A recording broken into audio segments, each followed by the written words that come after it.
Radiating pain towards my back. So finally I went to work Friday, went to work Monday, 2 hours in. I called my boss and said, I got to go to the doctor. Went to the doctor, had an x-ray, and I broke my rib in the front, the bottom front. Jeez, just running like that? Unbelievable. You got to be careful, Gina. You got to be careful. Let's take a few more calls before the break, and we'll do it more next hour. Gordon in Plant City, Florida. Hey, Gordy. Hey, thanks for taking my call. In all fairness, I gave you a chance to review the evidence. It was real hard for me to compile evidence I interviewed witnesses about the phone being blocked by the police, including one of them was a 911 that was not able to get through documentation from the phone company. Now, 3 weeks in a row I tried to call in, and it was I either made a vow before God or God commanded me to give y'all guys the break on it. And I like Ian Punnett, but he did not have permission to give out my website. But I posted on my website the documentation and proof of the camcorder thing. You aim the camcorder at the phone and see that it can call several witnesses. I interviewed several witnesses. And the documentation from the phone company. So it was real hard for me to do this. But this is so good of a news story. It's so bizarre. Blocking both your regular and the 911. The other things that I'm working on that are worthy will get attention, whereas they previously wouldn't have. It can save some lives.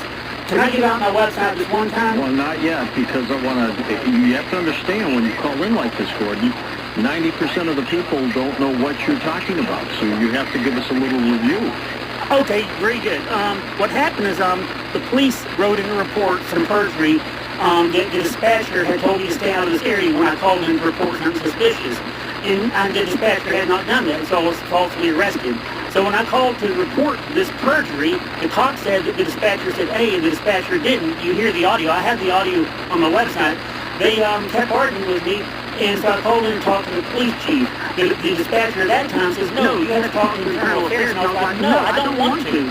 They don't want to talk to me. They will label me as a harassing phone caller. But she said, you have to. So I said, okay, I'm only following orders.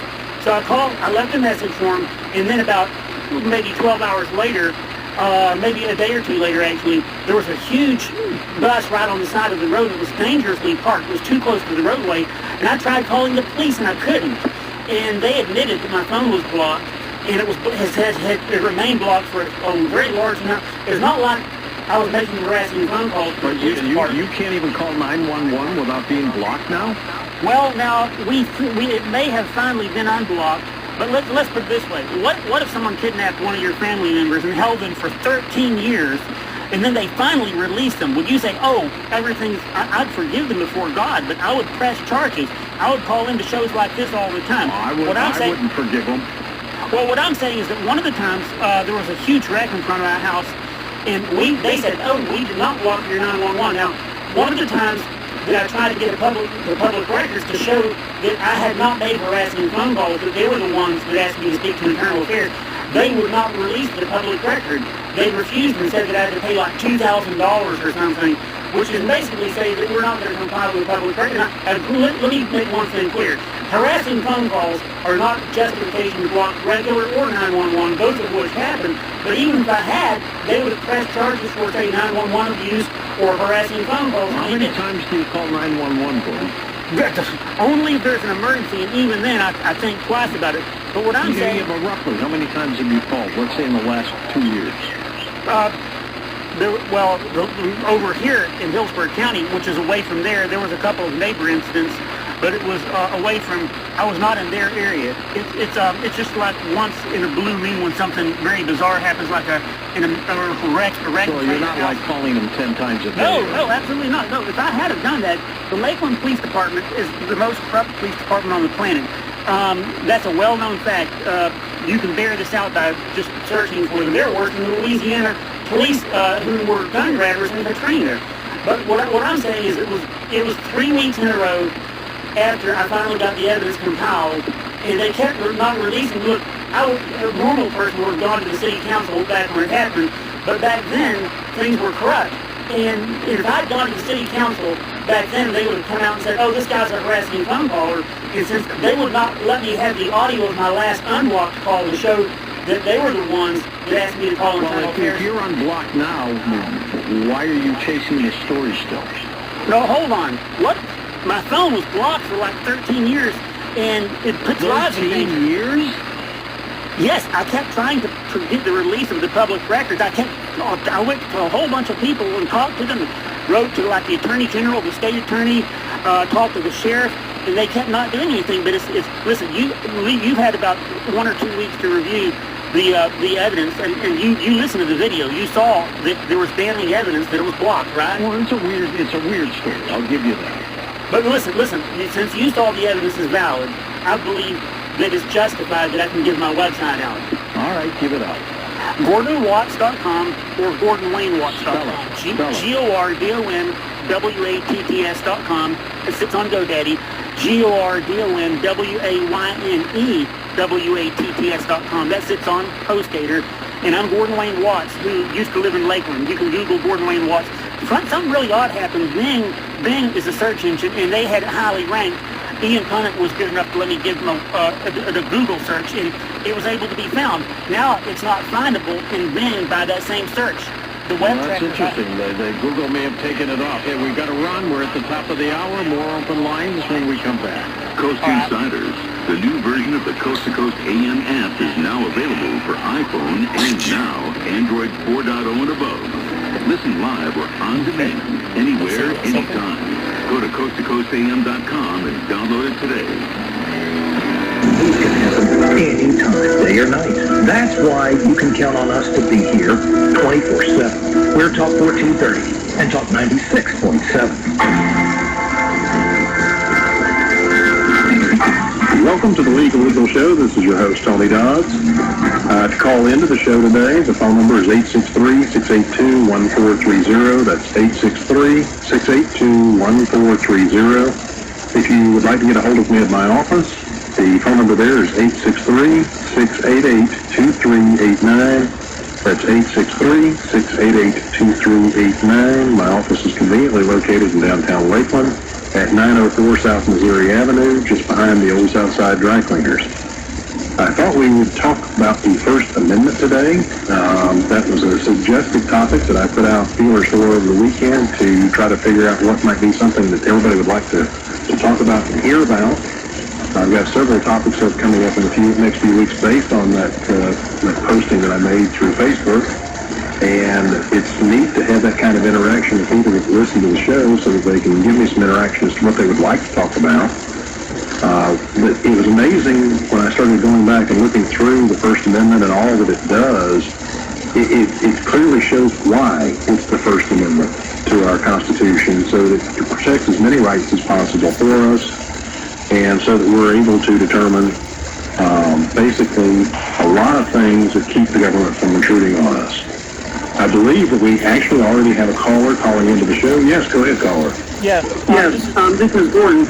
I have a question about the First Amendment. Let's say that you make a public records request of the police department about some phone calls that you've made, and they deny the request, and then turn right around and block both your 911 and your regular in retaliation. Wouldn't all three of those implicate First Amendment? And by the way, all those did happen, both regular call blocking and call blocking of 911 in retaliation for something that they didn't want to hear, that are kind of got on their bad side. It's a due process issue too. It's not only First Amendment redress, but due process, because they did this without going through court procedures. The reason, to clarify one thing, the last time that I called before I was blocked, they said to talk to Internal Affairs, and I was like, I don't want to talk to them about my concern because they may view it as harassing. I've already talked to them and they didn't want to hear it. I want to talk to the chief, and they said, no, you have to talk to him. So I left them a message, and then when I tried to get audio of that to prove that they were the ones that I was told I was following orders, not that harassing phone calls would be justification to either block regular or 911. And by the way, I imagine you've heard by now, I've gone before City Council, and so this is now becoming a big deal. So both the 911 blocking, the regular call blocking to dispatch non-emergency, and the refusal to release public records to prove that I was only following orders. A public records request shouldn't cost $2,000 for one little phone call when you give them the exact date. Basically, so I think with First Amendment and due process were implicated, I need an attorney, and any help you can get me in that direction would be good as well. But if you're too busy, I'll sit here and hear what analysis that you offer. Well, let me give you a little bit of feedback on part of what you're asking about. As it relates to the First Amendment, I think that the part of the First Amendment that would best address your issue on it would be the ability of people to peaceably to assemble, but that's not really what you're talking about, or to petition the government for redress of grievances. And it's kind of like the last catch-all phrase of the First Amendment. It's not as it relates to the respect of establishment of religion, because that has nothing to do with that. Freedom of speech, not really, because you're actually filing more of a complaint than you are trying to broadcast a speech or to assert something to the general public. So I think what you're talking about out of the First Amendment then would be for the petition, to petition the government for redress of grievances. And you may or may not have a case on that. I would need to know a lot more that we simply cannot go over on the program today, because it would take a lot of time to be able to do that, and it may not be something you would want to do over radio broadcast. Oh, it's okay. It's on my website. It's public. Okay. Can I get my website out? Yeah, not really. We try not to do that on here, because then it gets into being stuff where we're giving out free Well, but anyway, Gordon, it may be a due process violation. Again, that's something I would need to talk to you more in person about. I don't really do this type of litigation. I was simply going into these types of areas today because it would be more educational for the public. It brings back and forth things to the public that they may have learned back when they were in grade school or middle school, actually back when I was what's called junior high school, and we even had it in high school and college. And it's just to try to touch back on the basic rights that people have. This is not a particular area that I normally practice within. Now, when we get into some discussions on the show later on, not today, but another show with the Fourth and Fifth Amendment rights, which is right against self-incrimination and rights against search and seizure, I'll be glad to address things like that in a more specific tone, because that's something I deal with on a daily basis. This is an area where I'm just trying to do a general overview for everybody of the First Amendment and the different evolution and history of that First Amendment as it applies to people in the country.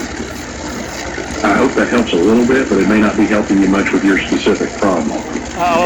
Mainly if I just try to get public attention so that I can assist persuading the attorney. Even if I took the case myself for you know pretty smart, I don't think I would get a fair take in court without an attorney. What do you think? Well, you asked me that as kind of an open-ended question. It's very difficult for a non-lawyer to represent themselves within the court system. It's not that they can't do it. It's very difficult because there are a lot of procedures that are set up in our court system that lawyers know that they're able to protect against when they're doing their case that civilians may not understand or may not know about, and that's part of the landmines that can blow you up within the court system because of not having all of the background to be able to assert those certain things.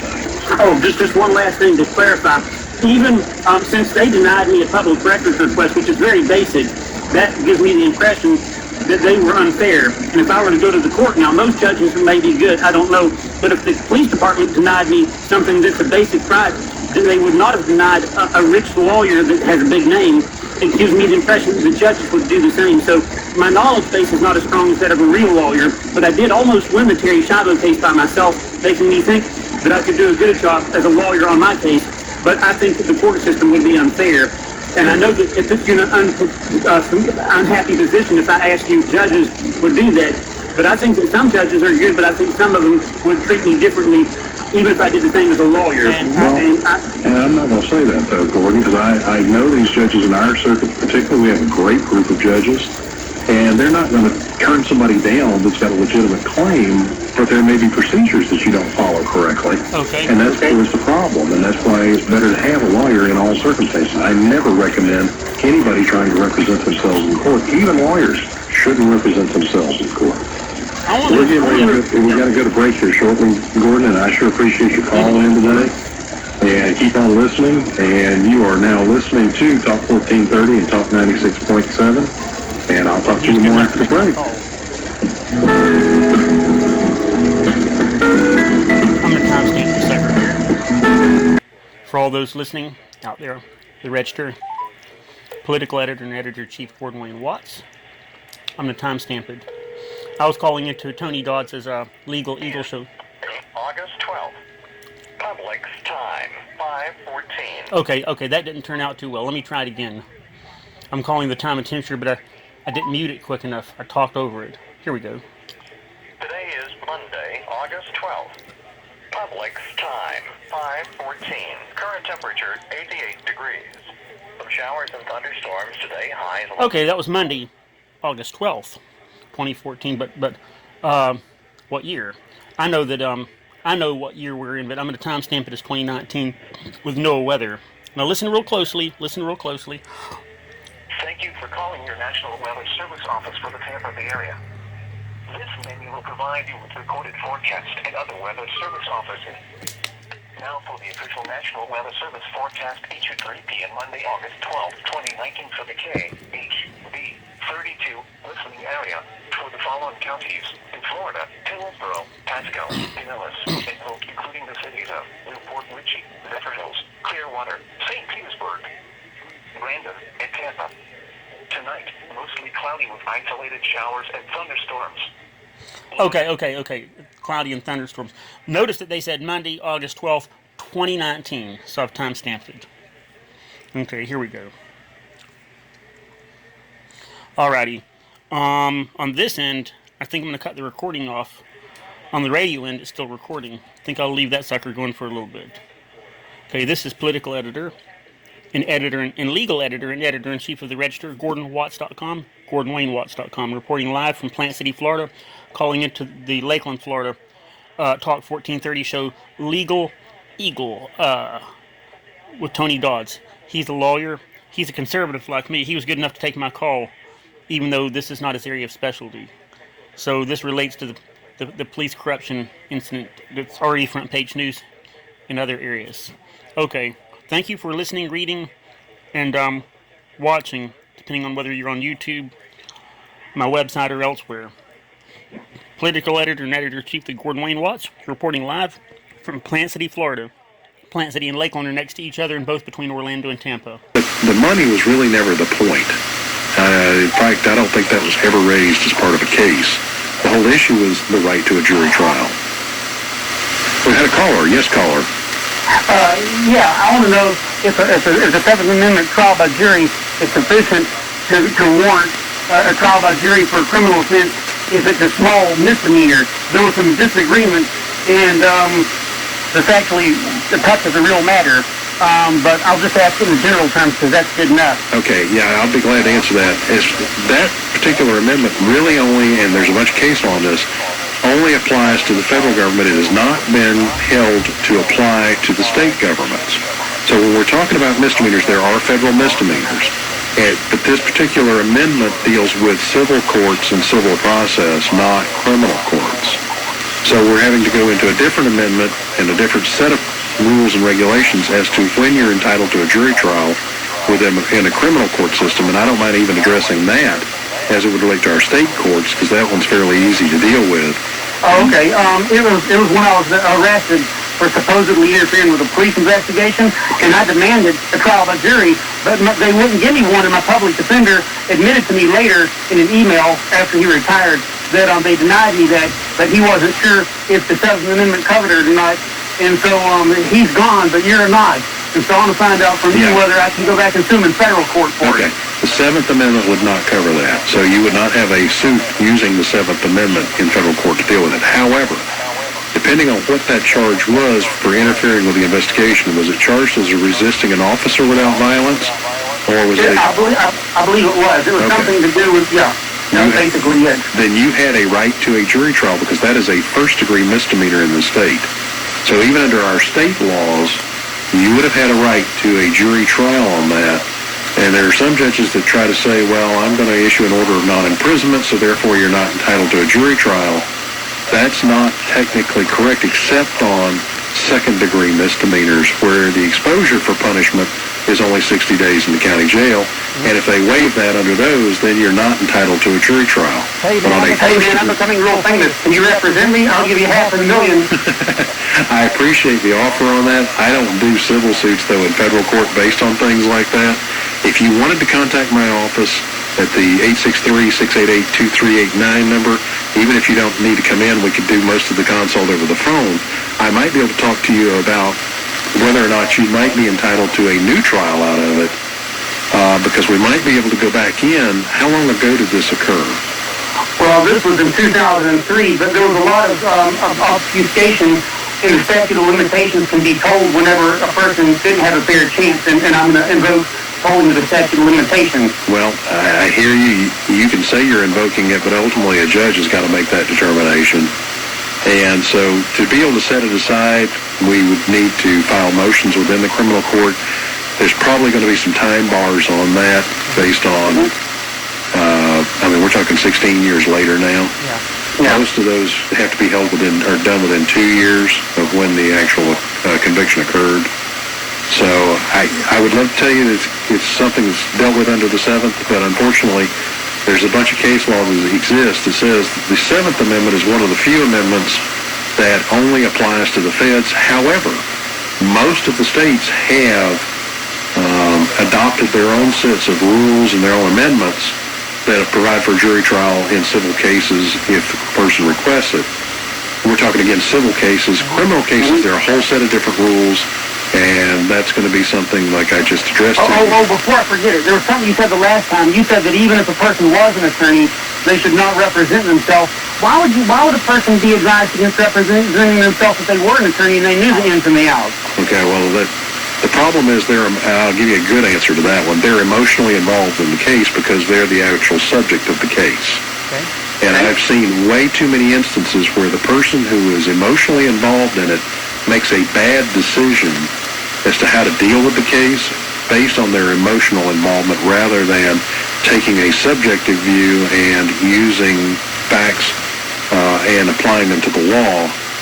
In other words, they in essence say, well, I didn't do anything wrong, when in fact somebody else, in fact 5 out of 6 would say, yes, you did do something wrong, and here's why. So sometimes emotions overrides good sense, and that's why only a fool represents himself. That's one of the oldest adages in the book. And I would never recommend even a lawyer trying to represent themselves. Plus, it's weird getting up in front of jury. And you need to understand, I've tried over 400 jury trials in the last 32 years. It's very weird to see somebody, and I've watched some people try to represent themselves, not necessarily lawyers, but lay people. Very weird for them to try to get up and do an examination of a witness when they're actually the defendant in the case. It usually does not come off well. Jurors are grimacing through it, and it can be the same way if a lawyer tries to do it, because they get emotional attachment to their own circumstance, and that does not usually play well when you're trying to portray your innocence in front of a jury. Oh, well, before I forget, have you been following my visits to the Lakeland City Commission and the mayor? We even tested out 911. It was his idea. He even begged me to test it out, and we did so without getting arrested. But have you been following my recent regular visits down there? I've seen some of it, but to tell you, I could sit here and give you discourse back on it. That would probably be a bad way for me to say it. I've seen some of it, but I haven't been following it that closely. Well, okay. Hey, one last question. Can I throw out my website? I would prefer not, because it kind of gets into me having people calling all the time and trying to do that kind of stuff. And it just... I'm the guy that always wanted to tear you down, okay? I'm special. I understand. I appreciate it, and thank you for calling in today, and keep us in mind to call in again, okay? All righty.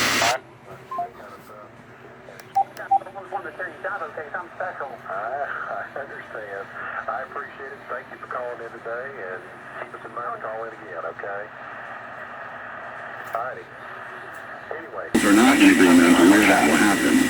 Scenarios ranging from Florida's East Coast to the West Coast to somewhere in between. Hey, it's Flash. Have y'all guys been following the city commission meetings about how the Lakeland Florida Police have been blocking people's 911 and crazy stuff like that? So the phone number, you want my name, address? Okay. I'll get back to you guys.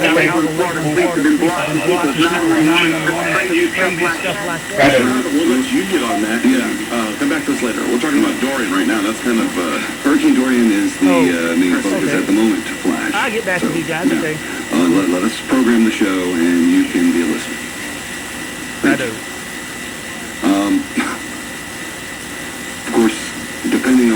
where all of this happens, and there could be great impacts on damaging winds, significant rainfall during the first half of next week. Of course, this forecast likely going to fluctuate a lot between now and Monday. Calling in from Plant City, So make sure you to WLKF Talk 1430 96.7 FM, which is over there in Lakeland, Florida.